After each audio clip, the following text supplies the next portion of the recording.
Can the people explain why they've chosen to proceed under the felony murder doctrine in this case? Yes, Your Honor.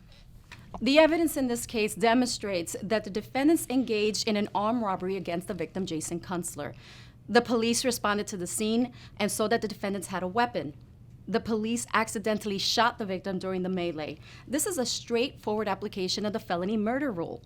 The defendants committed a triggering felony, and someone died as a result of it. Defense counsel? Your Honor,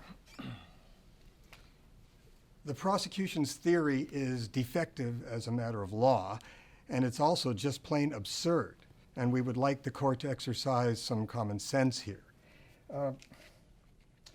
The defendants in this case didn't kill the victim. The police did. And it's patently absurd to hold them responsible for his death.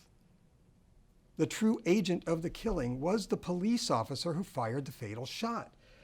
In fact, this is one of the reasons why the felony murder doctrine has such a bad reputation. The prosecution is trying to stretch it to cover cases that have nothing to do with murder. At most, the people have given evidence for an armed robbery with an accidental killing administered by the police.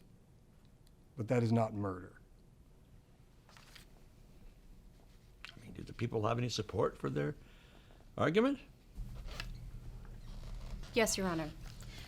It's simply irrelevant whether the defendants personally shot the victim or whether the victim died as a result of accidental gunfire by the police.